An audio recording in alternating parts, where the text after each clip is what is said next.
మహాత్మా జ్యోతిరావు పూలే వర్ధంతి సభను ఉస్మానియా యూనివర్సిటీలో బీసీ విద్యార్థి జేఏసీ ఆధ్వర్యంలో ఘనంగా నిర్వహించారు. జ్యోతిరావు పూలే చిత్రపటానికి పూలమాల వేసి ఘనంగా నివాళులర్పించారు.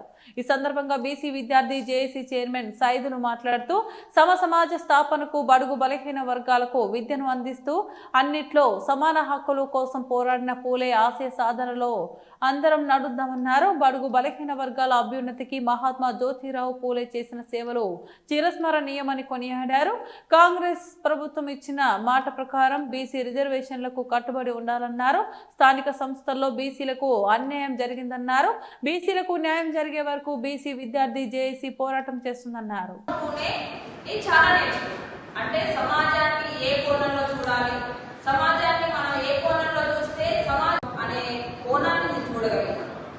దాంతో పాటు మనుషులుగా మనకు సమస్య వచ్చినప్పుడు మనం ఎట్లా ఎదుర్కోవాల్సి వస్తుంది, ఆ ఎదుర్కోవాల్సి వచ్చినప్పుడు వస్తుంది. అంటే అదే చెప్పారు మన మహాత్మా జ్యోతిరావు.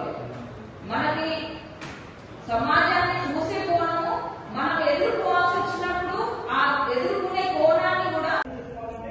మహాత్మా జ్యోతిరావు పూలే 135వ వర్ధంతి కార్యక్రమాన్ని బీసీ స్టూడెంట్ జేఏసీ ఆధ్వర్యంలో ఈరోజు ఉస్మానియా ఆర్ట్స్ కళాశాలలో ఘనంగా నిర్వహించడం జరిగింది. మేము మహాత్మా జ్యోతిరావు పూలే గారు మరి భారతీయ సంఘ సంస్కర్త, ఆధునిక సమాజ స్వాప్నికుడు, మరి ఈ కుల నిర్మూలన వ్యతిరేకంగా పోరాడిన గొప్ప వ్యక్తి మహాత్మా జ్యోతిరావు పూలే గారి యొక్క మార్గాల ఆశయాలను స్ఫూర్తి తీసుకొని ఈరోజు మీ రాష్ట్ర ప్రభుత్వాన్ని ఒకటే కొడతా ఉన్నాం. బీసీ రిజర్వేషన్ ఏదైతే ఉందో మీరన్న మాట ప్రకారము కట్టుబడి ఉండాలి. స్థానిక సంస్థల్లో బీసీలకు అన్యాయం జరిగింది, బీసీలకు న్యాయం జరిగే విధంగా మేము పోరాడతామని మహాత్మా జ్యోతిరావు చెప్పినండి. మీరు యొక్క బానిసత్వం బ్యాంకులను ఎంచుకొని పీఠ విముక్తి పొందిరు. ఈ కుల నిర్మాణాలను సామాజికంగా ఉన్నటువంటి సమాజంలో ఉన్నటువంటి అసమానతను తొలగించే విధంగా మరి అధిపత్య కులాలు మరి ఈ కులాల మీద అధిపత్యం చెలాయిస్తున్నారు.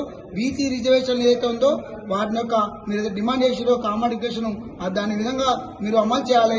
లేని పక్షంలో స్థానిక సంస్థల్లో బీసీ సోదరులారా మీ బీసీ సమాజానికి పాలకులు అన్యాయం చేశారు, వారిని ఎదిరించి మీరు బీసీ అప్పుడు నిలబెట్టుకొని మీకు మీరే గెలిపించుకోవాలని మేము ప్రధానంగా కోరుతా ఉన్నాం.